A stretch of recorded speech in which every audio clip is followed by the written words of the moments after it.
नमस्कार दोस्तों, मैं राहुल नागपाल और आप देख रहे हैं राहुल लाइव 85। हम हैं आज दिल्ली के कनॉट प्लेस में और मेरे साथ आप देख रहे हैं कि आरएलडी के राष्ट्रीय सचिव माननीय केपी चौधरी साहब खड़े हैं और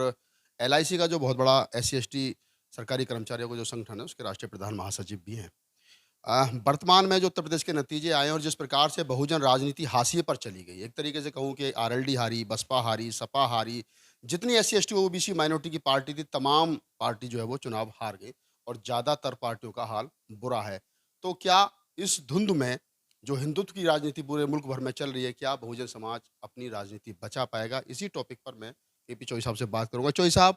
ये जो हिंदुत्व की आंधी चल रही है, आपको लगता है कि बहुजन समाज वर्तमान में अपनी जो राजनीति है उसको बचा पाएगा?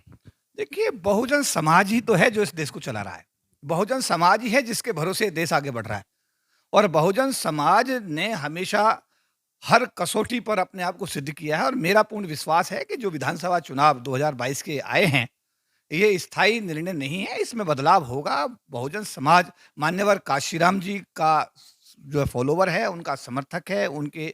पद चिन्हों पर चलने की सोच रखता है, चाहे एससी हो, एसटी हो, ओबीसी हो और माइनॉरिटी हो। ये सब समाज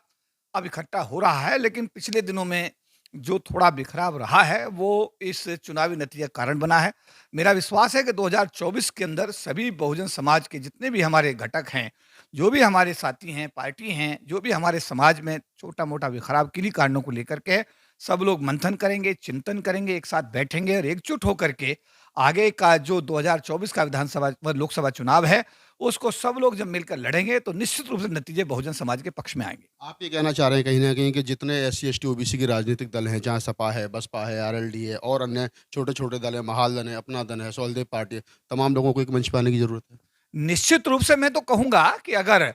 32% वोट अगर गठबंधन को मिला है और 12%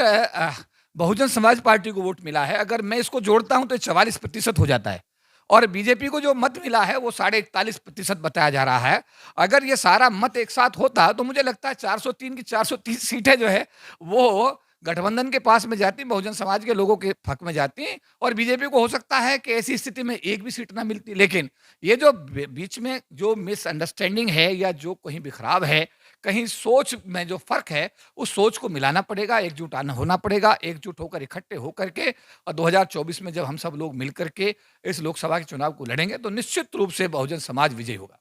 कहाँ कमी रह गई? जैसे अगर अगर आप कह रहे हैं कि 2024 में तमाम लोग इकट्ठे होंगे, 2019 में भी इकट्ठा हुए थे, आरएलडी भी साथ में थी, सपा भी साथ में थी, बसपा भी साथ में थी, फिर वो गठबंधन टूटा। क्या मजबूरी है कि गठबंधन किया भी गया, फिर तोड़ भी मतलब तोड़ दिया गया? देखिए, इसका जवाब तो बहन मायावती जी ही दे सकती हैं, क्योंकि गठबंधन मायावती जी ने तोड़ा था, जहाँ तक मेरी जानकारी है। दूसरा जो पक्ष था उसने गठबंधन नहीं तोड़ा था और उसका कारण ये बताया गया था कि यादव समाज के लोगों ने बहुजन समाज पार्टी को वोट नहीं दिया। इस बार भी हम ये कह सकते हैं कि ये जो चुनाव 2022 का था, ये वास्तव में एक बहुत बड़ा चुनौती भरा चुनाव था, जिससे भारत के आने वाले समय में राजनीति तय होना यही माना जाता है कि उत्तर प्रदेश से केंद्र सरकार का रास्ता जाता है।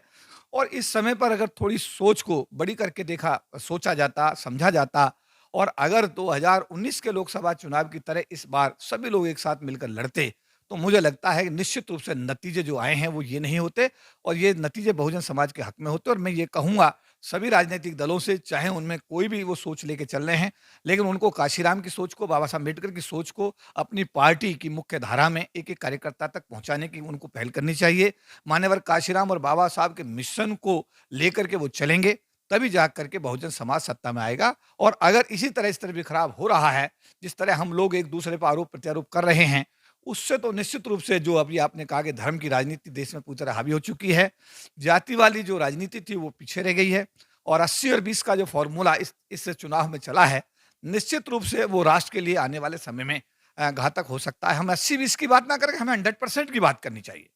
अगर हम प्रदेश की बात करते हैं तो प्रदेश में जितने भी नागरिक हमारे हैं, सभी हमारे उत्तर प्रदेश के वो मतदाता हैं। फिर भी अगर वहाँ पर कोई राजनीतिक पार्टी अगर 80 और 20 की बात करती है तो ये दुर्भाग्यपूर्ण है, क्योंकि सभी नागरिक भारत के हैं, सभी नागरिक जो उत्तर प्रदेश में वोट किए हैं वो उत्तर प्रदेश को बिलोंग करते हैं और हमें 100% सभी नागरिकों के बारे में एक अच्छी सोच लेकर के आगे बढ़ने की ज़रूरत है। नहीं सर, वो तो अपने मकसद में कामयाब हो गए ना। उन्होंने 80-20 का नारा दिया, हम सब लोग टुकड़ों में लड़ते रहे और वो 80-20 का नारा दे करके फुल मेजॉरिटी में गवर्नमेंट में बैठे, 250 प्लस पे बैठे। तो उनके लिए तो वही राजनीति सूट कर रही है।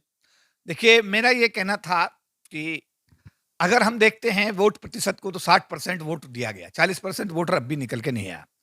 और 40% वोटर जो नहीं आया, अगर देखा जाए तो हो सकता है कि वो वही वोट हो जो उच्च वर्ग का हो, जिसे इसमें कोई रुचि ना हो। लेकिन हमारे लोगों ने जो वोट दिया है, जो मैं बहुजन समाज के लोगों की बात करता हूँ, एससी एसटी ओबीसी माइनॉरिटीज की बात करता हूँ, वो लोग बूथ पर गए हैं, उन्होंने बटन भी दबाया है, उन्होंने वोट भी दिया है। और कई जगह तो ऐसी चीजें भी सामने आ रही हैं, बहुत से समाचार पत्रों के माध्यम से, यानी कि सोशल मीडिया के माध्यम से, कि वोट कहाँ गया यही नहीं समझ में आ रहा है। कितने ही विधानसभा क्षेत्रों में ऐसी सिचुएशन है कि लोग कह रहे हैं कि हमने तो वोट इस पार्टी को दिया, लेकिन नतीजे वहां उल्टे आ रहे हैं। तो बहुत सारी चीजें सवालिया निशान तो खड़ा कर रही हैं। और जो आपने अभी कहा कि 80-20 का फार्मूला अगर उनको सूट करता है, मैं बहुत जिम्मेदारी के साथ कह रहा हूं, 80-20 का फार्मूला उनको सूट करता है, पर देश को सूट नहीं करता है, भारत के आम आदमी को सूट नहीं करता है, भारत के नागरिकों को सूट नहीं करता है, भारत राष्ट्र के विकास को सूट नहीं करता है। और जो लोग 80-20 का नारा दे करके अगर सत्ता में आ गए हैं, तो मैं इसको स्थायी प्रयोग नहीं मान सकता। यह स्थायी है, इसमें बदलाव आएगा, बहुजन समाज जागेगा और जाग करके अपने हकों के प्रति, देखिए मैं कहना चाहता हूं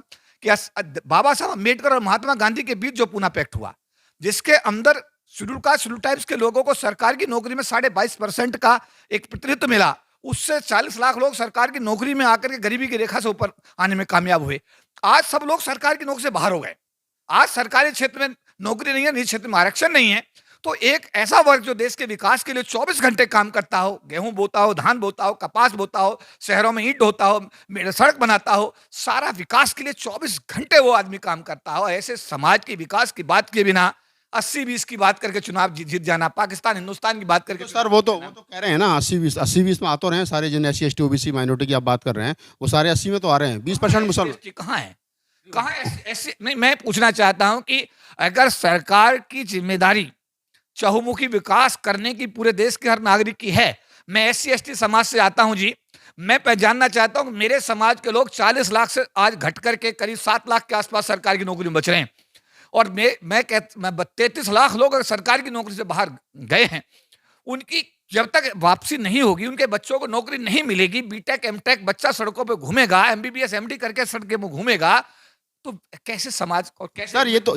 तो जो आप गवर्नमेंट एम्प्लॉयज की बात कर रहे हैं, ये तो एक सवाल यहाँ पर ये भी खड़ा होता है कि गवर्नमेंट एम्प्लॉय अपने लिए खुद नहीं लड़ता है। 4.5 लाख सरकारी कर्मचारियों का डिमोशन उत्तर प्रदेश के अंदर कर दिया गया एक समय पर, और 4.5 लाख में से 1 लाख सरकारी कर्मचारी अपने अधिकारी के लिए इकट्ठा नहीं हुआ। तो ये कैसे सुनिश्चित किया जाएगा कि सरकारी कर्मचारी की लड़ाई वो गाँव और देहात में रहने वाला आदमी लड़े? ये पहले तो आप करेक्ट करिए नागपाल साहब, ये लड़ाई सरकारी कर्मचारियों की, ये आम शेड्यूल कास्ट शेड्यूल टाइप गरीब उस परिवार की है जहां रोटी नहीं है।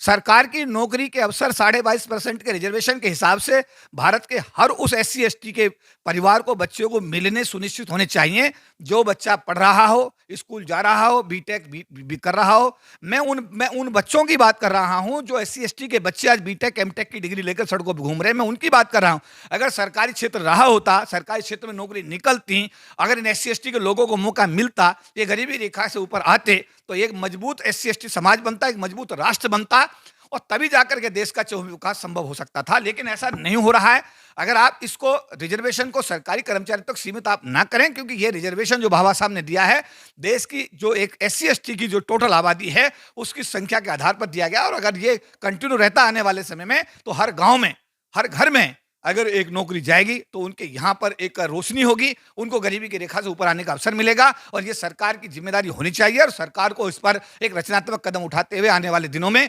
सरकारी क्षेत्र का निजीकरण बंद करना चाहिए, और प्राइवेट क्षेत्र के अंदर बाबा साहब अम्बेडकर गांधी के बीच हुए पूना पैक्ट को आधार मान करके आरक्षण को लागू करना चाहिए। तो सब चलते चलते एक सवाल है, राजस्थान के पाली में एक दलित नौजवान की हत्या कर दी गई, मूंछ रखने पर कर दी। सारे SC ST OBC माइनॉरिटी के नेता खामोश हैं। एक तरफ तो कहा जा रहा है कि SC ST वोट जो है वो मिल नहीं रहा, बट रहा, हिंदुत्व के नाम पे जा रहा है, और दूसरी तरफ जब कभी भी SC ST OBC माइनॉरिटी पर कोई अत्याचार होता है, कोई शोषण होता है, तो नेताओं के मुंह में दही जमी रहती है। क्यों? इसमें देखिए कई चीजें इसमें हैं। आज मैं आपके टीवी चैनल के माध्यम पहली बार एक बात समाज के सम्मुख रख रहा हूं। जब हमारा आदमी लोकसभा का चुनाव लड़ने के लिए छांटा जाता है, तो वो छांटा जाता है जिसकी कमर में बैकबोन ना हो, जो झुकने के अलावा कुछ और कर ना सके, गरीबी की रेखा से नीचे रहता है वो आदमी। और उसके बाद में जब वो MP बन जाता है, तो उसके पास में बहुत बढ़िया कार आ जाती है, बहुत बढ़िया उसे घर मिल जाता है, बहुत सारी चीजें हो जाती हैं, आर्थिक रूप से भी सशक्त हो जाता है। अब उसके सामने सवाल यह है कि वो समाज की बात करे, पार्टी की बात करे। वो कहता है पार्टी ने मुझे लोकसभा का MP बनाया है, मुझे पार्टी ने मुझे विधायक बनाया, पार्टी ने मुझे ये दिया है। तो वो समाज की बात छोड़ करके पार्टी की बात करता है और समाज से एक दूरी बना लेता है। है ना बात? यही जो मानसिकता है, अगर डॉक्टर अम्बेडकर अगर न्यूयॉर्क में जब पढ़ रहे थे और जब वो लंदन स्कूल ऑफ इकोनॉमिक्स में लंदन में पढ़ रहे थे और उनको प्रोफेसर बनाने के ऑफर्स में मिल रहे थे, वो सब ऑफर्स को छोड़ करके इंडिया आए, आकर के उन्होंने हमारे लिए काम किया। हम लोगों को उन्होंने गरीबी की रेखा से और सम्मान से जीने का अवसर दिया, उसको आगे बढ़ाने का काम मान्यवर काशीराम जी ने किया। तो कुछ लोग तो इस समाज में ऐसे पैदा हुए हैं, लेकिन जो आप बात करें ऐसी संख्या ज्यादा है जो लोग आज गृह मंत्री बने, जो लोग आज राष्ट्रपति के पद तक पहुंचे, जो लोग आज जो है एमपी बने, सांसद बने, उनमें ज्यादातर लोगों की जो सोच है, उनकी जो समझे सोचने की जो तरीका है वो यही है कि वो सिर्फ पार्टी के प्रति समर्पित है, समाज के प्रति समर्पित नहीं है। और मेरा आह्वान है, मैं भी एक पार्टी का आज राष्ट्रीय सचिव हूं,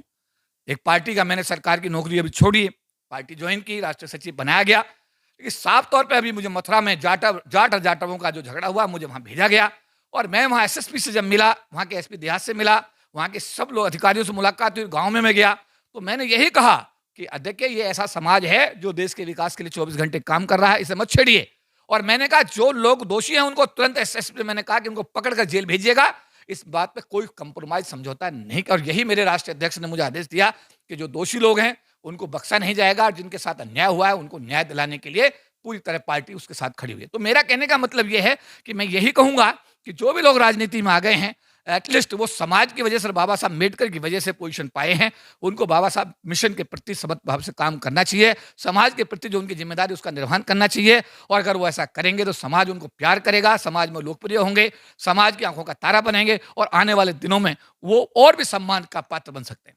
चलिए, तो आप थे केपी चौधरी साहब, हमने 2-3 सवाल उनसे पूछे कि बहुजन राजनीति जो है वो हाशिए पर चलेगी, उसको कैसे वापस लाया जाएगा? चौधरी साहब का कहना है कि 2024 को ध्यान में रखते हुए एससी, एसटी, ओबीसी माइनॉरिटी के तमाम नेताओं को, तमाम राजनीतिक दलों को एक मंच पर आने की आवश्यकता है। मैं राहुल नागपाल, कैमरामैन सीएल बोथ के साथ, दिल्ली।